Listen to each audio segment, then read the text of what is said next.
Hey, hey, hey, how are you doing today? I am really excited to talk about this topic because it's one that we as humans ignore.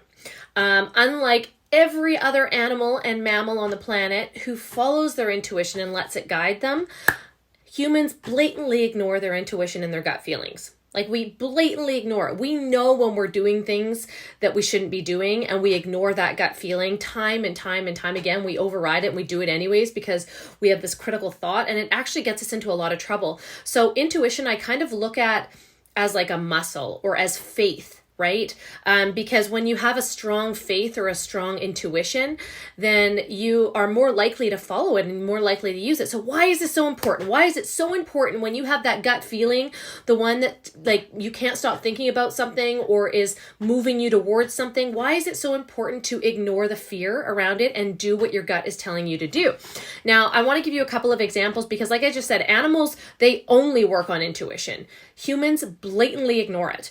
And it actually gets us into a ton of trouble. So throughout my life, there's been times where I knew I shouldn't be doing something and I did it anyways, right? I think I'm talking to everyone, Nathan. Don't worry, you're not the only one.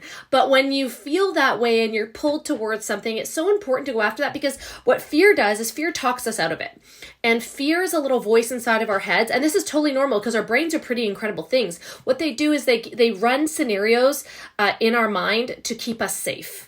So they run all of these scenarios, things that aren't necessarily going to happen or come true, but they run them in our minds to keep our bodies safe. And that's very, very normal. But this intuition is something that we really need to follow. Now, I'm going to give you two examples.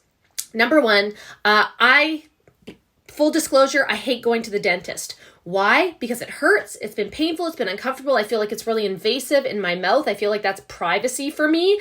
And I just don't like going to the dentist. So over the past 6 or 7 years, I haven't really had a really good experience at a dentist. I'm sorry, but I don't go as often as I should. But I have never had a cavity. I have one filling because I broke a tooth in high school, but I've never had any cavities. I've never had any issues. Like, I've never had braces. Like, I've never had anything happen. So about a year and a bit ago, it was not December of last year, but the year before, I bit down on something and I chipped this bottom tooth. And I called, I've never been to a dentist in my community because I just moved here. And so I started calling around and I went to the first dentist that I could get an appointment with because it was rough and it was bugging me. So I went into the dentist. And I was greeted, I was 5 minutes late because my daughter didn't want to go to daycare that day. And I was greeted by the receptionist and she goes, "You know, you're 5 minutes late, right?" And I looked at her, I said, "Do you have kids?" She was like this young, I don't even know how old she was, like 22 maybe. She's like, "Do you have kids?" I was like, "Do you have kids?" And she's like, "No." And I was like, "When you have kids, you will understand why I'm 5 minutes late." And they proceeded to make things very difficult for me. They wouldn't clean my teeth that day. I had to make a different appointment. I got in for x-rays and then this and then that. And so they made an appointment 2 weeks later to fix my tooth. And it was just one tooth that I chipped. So I went to the dentist to get that tooth fixed, and I go in and the dentist sees me. I'd never met her before. And she's like, "So we're fixing this tooth and the other three because they're not really that great either. And then you have a cavity on your back molar." Now, I've never had a cavity before. I don't have any sensitivity. I don't have anything. And I was just like, no, we're just fixing the one tooth. And I was like, I think this girl is trying to take me for a ride. I didn't feel very good about it. We never had the conversation, like just one x-ray and you're telling me that I need a cavity fixed. So she was annoyed with me when I said, "No, I just want this one tooth that's rough fixed. That's all I want. Everything else is fine. This is what I want." Again, I've not had a ton of work done on my mouth. Like I like the way that it is. Okay. So, she fixed the one tooth and kind of gave me attitude and I left and I haven't been back to that dentist. They called me multiple times to rebook appointments, like every, few weeks to book appointments. I was like, "No, I'm not interested. I'm not coming back there because I don't trust you." Right. I have this bad gut feeling. So today I went to Hilltop Dental in Duncan and oh my God, I had the best experience ever. Okay. I will go back there. I made an appointment. I'm bringing my daughter back tomorrow. She's 4 and I haven't brought her to the dentist because of my fears. So I know that that's not the right thing to do, but I was so scared that she was going to have a bad experience that I wanted to bring her somewhere that I trusted. So I went, I had the best experience. Dr. Cook was amazing. She explained everything. We had a great conversation. I can't wait to go back and see her. She was awesome. And then I went and had my teeth cleaned by Kirby. Kirby, amazing, totally kind, totally gentle, nothing hurt, explained things to me. I asked questions. Like, I've never had that kind of relationship in a dentist office before. I highly, highly, highly recommend Hilltop Dental in Duncan. They were absolutely amazing. And I'm so thrilled that I did that. But if I didn't follow my intuition and just went back to that other dentist, I would have spent thousands of dollars on my teeth that I didn't need to spend. I had x-rays done today and she's like, you don't have any evidence of a cavity. Like, you have a little shadow there, and that happens sometimes, but she's like, there's no need to be concerned. So thank God. And then the second instance, which I will never, ever, ever be able to forget. The second instance where I did, so this time I followed my intuition, because I've learned when I feel it, I'm going with it. That's what's going to happen. And that's how I make a lot of my decisions. And they've always worked out for me.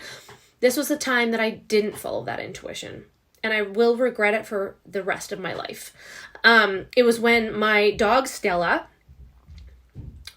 she had signs of water intoxication. We'd taken her to the lake. If you haven't heard my story about how our dog, who was 3.5 years old, died in my arms, it was super traumatic. But 2 days before she died in my arms, we were at the lake, or at the river, and we came home, and she had these symptoms of water intoxication, which basically means she's taken on too much water too fast. It's thrown off the electrolytes in her body, and it starts to shut down your organs. And sometimes it takes a couple of days. Sometimes it happens in 40 to 60 minutes. So it was a really difficult situation for me. When she started showing the signs and I was Googling, I literally threw her in the car and drove as fast as I could 40 minutes away to the emergency vet hospital that was open on the weekend.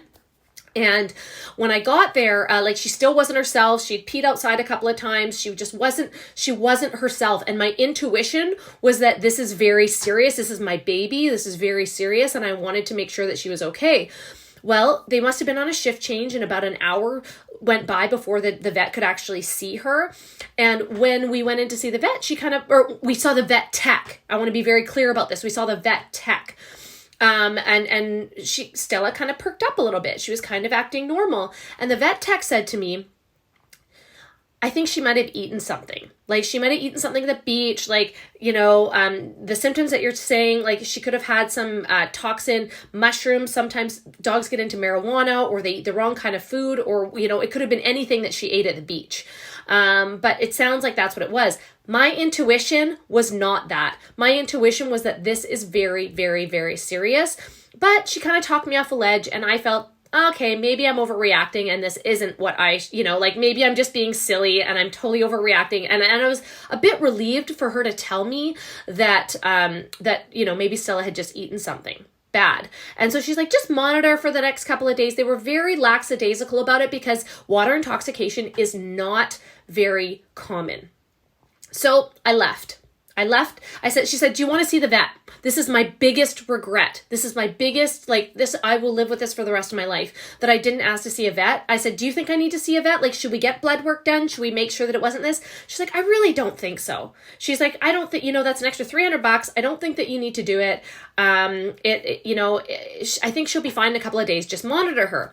Well, the next day she was kind of 50% herself. And then the third day she was herself. And so we went to the lake that day. It was 35 degrees. And I was like, I don't want her in the lake. I don't want her swimming, but we can get her wet, right? So my husband said, I'll watch her. I'll be really careful. So he was in the lake for less than 5 minutes with her.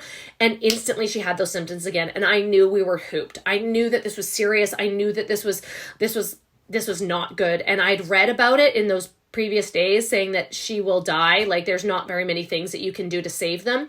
So we threw Izzy in the car. We drove. I was on the phone. I was like, you guys don't understand. We've already been to the hospital. We've already been to the vet hospital for this. Like, this is very, very serious. Can you please stay open for a couple of extra minutes? We were 40 minutes away from the vet, and she had a seizure. And then, unfortunately, 5 minutes before we got to the vet, she died in my arms. Not even 5 minutes before. I'd say 2.5 minutes before we got to the vet, she died in my arms. And it was the most horrific thing. It triggered PTSD. But I wish in that moment I'd followed my intuition. And I tell you this story because I massively regret it, but I listened to a health professional that I trusted. If I listened to the dentist that I'm supposed to trust because they have more information, she would have taken me for a ride, and she would have done stuff to my teeth that I never needed. If I would have listened to my intuition back in the day when this vet tech told me, I wish that I had done that.